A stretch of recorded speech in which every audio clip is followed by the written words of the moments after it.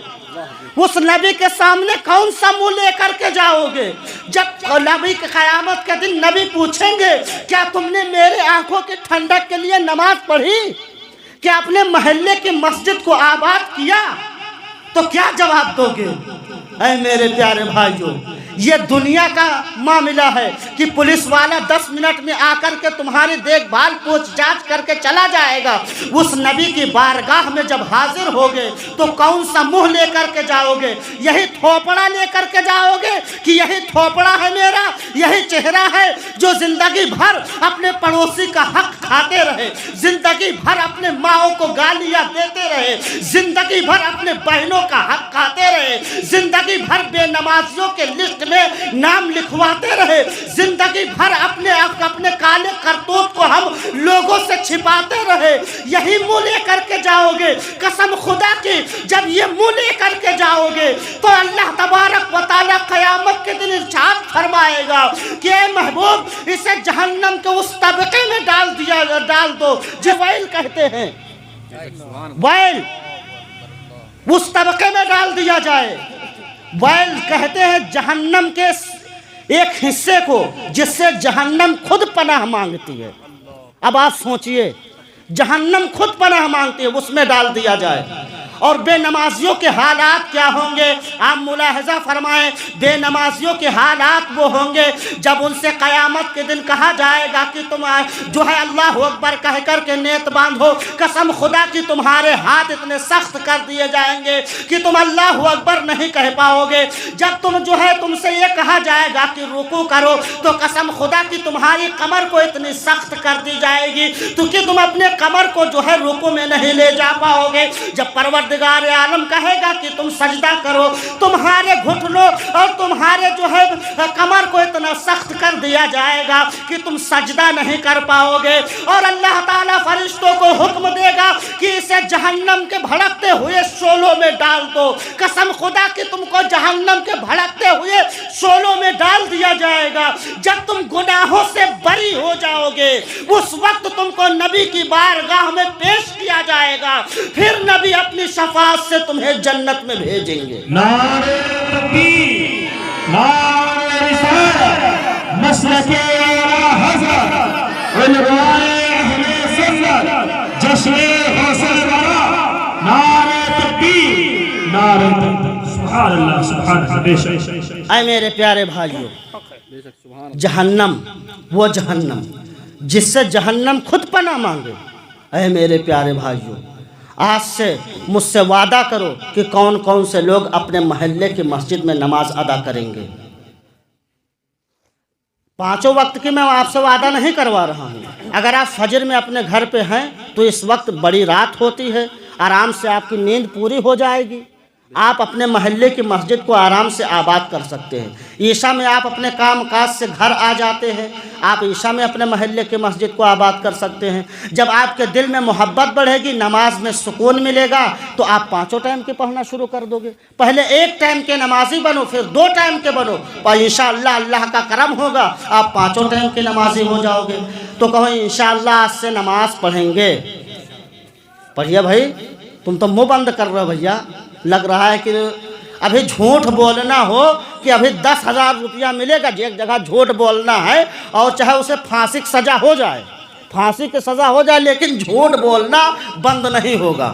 یہ ہے ہمارے قوم مسلم کا حال۔ اے میرے پیارے بھائیوں، یہ حال کیا بتائیں۔ فی الحال ہر کوئی جانتا ہے کہ نماز کا کتنا بڑا گناہ ہے، نماز نہ پڑھنے میں کتنا بڑا گناہ ہے۔ اے میری پیاری ماں بہنوں، آپ بھی اللہ کی بارگاہ میں آپ کو بھی جانا ہے۔ اللہ کی بارگاہ میں توبہ کیجئے اور اپنے گناہوں سے معافی کیجئے، آپ بھی نماز ادا کیجئے، ٹھیک ہے؟ آپ نماز پڑھیے کہ نماز ہی ہماری کامیابی ہے۔ اگر آپ کا کوئی کام نہیں بن رہا ہے، اگر آپ کا کوئی چیز غائب بھی ہو جائے تو نماز میں یاد کر لیجئے، کیونکہ جب اللہ اکبر کہیں گے تو ساری چیزیں نماز میں یاد آنا شروع ہو جاتی ہیں، ساری چیزیں نماز میں یاد آنا شروع ہو جائے، تو بھول جائے تو 2 رکعت نماز شکرانے کی نماز پڑھیے، وہ بھی چیز یاد آ جائے گی۔ غوث اعظم بعد نماز عصر سیر کرنے کے لیے نکلتے ہیں، دریائے دجلہ کے قریب پہنچتے ہیں۔ دریائے دجلہ کے قریب پہنچے تو کیا دیکھتے ہیں کہ ایک خاتون زار و قطار رو رہی ہے، اپنے آنکھوں میں درد لیے ہے، اس کے آنکھوں سے اشک جاری ہیں، اس طرح اشک جاری ہیں کہ اس کے آنکھوں کو غوث اعظم نے پڑھ لیا کہ آخر اتنے درد بھرے انداز میں کیوں رو رہی ہے۔ غوث اعظم نے پوچھا کہ اے خاتون کیوں رو رہی ہو، کیا وجہ ہے جو آج تم یہاں بیٹھ کر کے رو رہی ہو، کس وجہ سے تم یہاں بیٹھے رو رہی ہو؟ غوث اعظم سے وہ خاتون کہنے لگے کہ یہ میرا پرسنل معاملہ ہے، اس میں آپ کو دخل اندازی کرنے کی کوئی بات نہیں ہے۔ کہا کہ یہ میرا پرسنل معاملہ ہے، کوئی بات نہیں ہے۔ کہا نہیں بتائیے، جس جو ہے درد بھرے انداز میں آپ رو رہی ہو، جس درد بھرے انداز میں آپ رو رہی ہو اور جس دریا کو اپنا رونا سنا رہی ہو، وہ دریا تمہارا رونا نہیں سننے والی ہے، وہ یہ دریا تمہارے زخموں پر مرہم لگانے والی نہیں ہے، وہ دریا تمہارے زخموں پر مرہم نہیں لگائے گی۔ کہا کب سے تم رو رہی ہو؟ کہا میں 12 سال سے یہاں پر آ کر کے بیٹھ کر کے روتی ہو اور چلی جاتی ہوں۔ کہا کہ 12 سال سے تمہارے درد بھرے انداز کو اس دریا نے سنا؟ کہا نہیں۔ کہا پھر کیا وجہ ہے جو تم رو رہی ہو؟ کہا کہ آخر تم پوچھ رہے ہو تو میں تم سے بتا دوں، کیونکہ آج سے 12 سال سے میں یہاں آ رہی ہوں، دریا کے کنارے بیٹھ کر کے اپنے درد غم کا اظہار کرتی ہوں، میں پھوڑ پھوڑ کر کے روتی ہوں، ہر آنے جانے والا آ رہا ہے جا رہا ہے، لیکن مجھ دکھیاری سے ابھی تک کہ کسی نے یہ نہیں پوچھا ہے کہ اے خاتون تو کیوں بیٹھی رو رہی ہے، اے خاتون کیا وجہ ہے جو آج تم بیٹھی یہاں رو رہی ہو؟ لیکن غوث اعظم نے پوچھا، کیوں نہ پوچھے، وہ ہر کسی کی دستگیری فرمایا کرتے تھے، ہر کسی کی دستگیری فرماتے تھے۔ اے میرے پیارے بھائیو، اس عورت نے کہا کہ اے بیٹا آج 12 سال ہو گئے، میرے بیٹے کی بارات اس دریا سے اس پار گئی تھی اور ادھر سے واپس ہو رہے تھے، تو میرے بیٹے کے ساتھ جو باراتی تھے، میری بہو اور میرا بیٹا اس دریا میں غرق ہو گئے ہیں، یعنی ڈوب گئے ہیں۔ میں ایک ہی میرے بڑھاپے کا سہارا تھا، ایک ہی میرے بڑھاپے کا چین تھا، ایک ہی میرے دل کا سرور تھا، وہ اس دریا میں ڈوب گیا ہے۔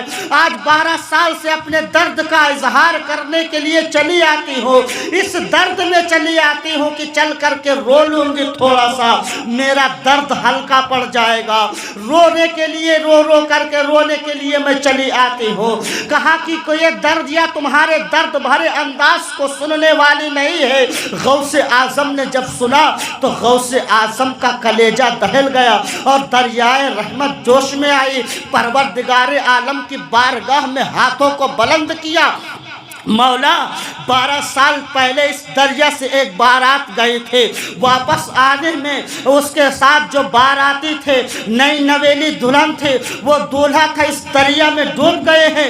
مولا میں تجھ سے التجا کرتا ہوں کہ اس جو ہے ڈوبی ہوئی کشتی کو اور بارات کو تو واپس کر دے۔ مولا تعالیٰ سے غوث اعظم تبادلہ فرمانے لگے۔ غوث اعظم سے مولا تعالیٰ ارشاد فرماتا ہے، اے عبدالقادر تمہیں معلوم نہیں ہے جن باراتیوں کی تم بات کر رہے ہو، جس کشتی کی تم بات کر رہے ہو، ان باراتیوں کو مچھلیوں نے نگل لیا ہے، ان باراتیوں کو مچھلیوں نے نگل لیا ہے، ان کی ہڈیاں بھی اب سلامت نہیں ہیں، نیچے سمندر کی تہ میں وہ ہڈیاں دب گئی ہیں، اب ان کو واپس کرنا ناممکن ہے، اب وہ نہیں واپس ہو سکتے۔ غوث اعظم نے کہا، مولا تعالیٰ تیرا بیٹا عبدالقادر تجھ سے التجا کر رہا ہے، جو مولا ماں کے پیٹ میں ایک خون کے قطرے سے، ایک جو ہے قطرے سے بچے کی ولادت کر سکتا ہے، ماں کے پیٹ میں خون کے قطرے سے بچہ کو جو ہے بچے کو جنم دے سکتا ہے، جو مولا ساری کائنات کا نظام چلا سکتا ہے، اس مولا کا کیا کہنا، اس مولا کے رحیمی کا کیا کہنا۔ وہ مولا چاہ لے تو جو ہے منٹوں میں وہ ڈوبی ہوئی کشتی واپس آ سکتی ہے۔ مولا میں تیری رحمت کا واسطہ مانگتا ہوں مولا، میں تیری رحمت کا واسطہ دے رہا ہوں مولا، اس کشتی کو واپس کر دے۔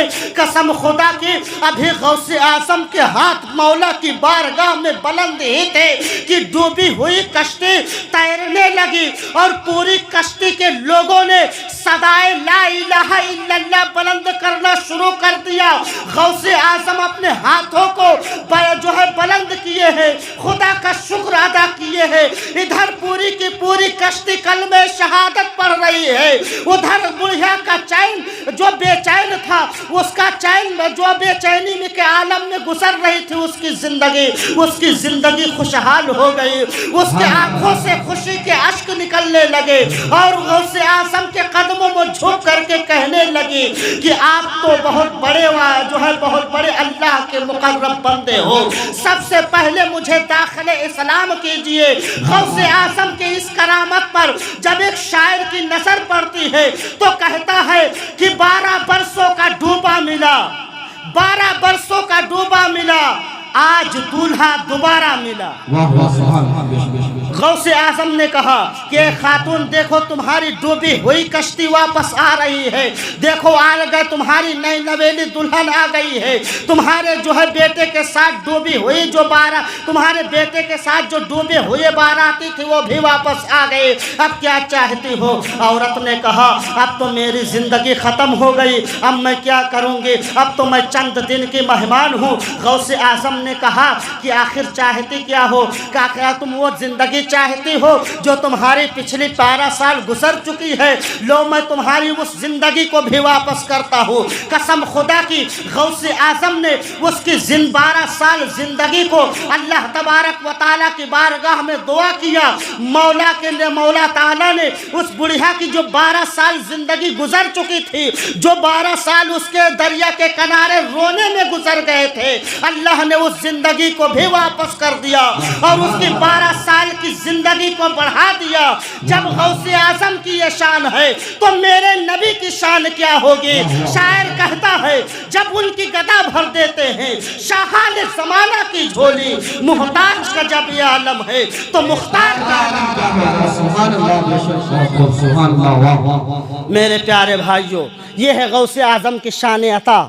اگر شان عطا بیان کرنے پر آ جائے انسان تو ساری رات ختم ہو جائے گی۔ میرے پیارے بھائیوں، غوث اعظم رضی اللہ تعالی عنہ کا مقدس جو ہے بارگاہ ہے، مقدس بارگاہ میں آپ جاننا چاہتے ہیں، الہ آباد میں ایک بزرگ کی مزار شریف ہے، منور علی شاہ علیہ الرحمہ، منور علی شاہ علیہ الرحمہ جو غوث اعظم کے رشتے میں ماموں لگتے ہیں۔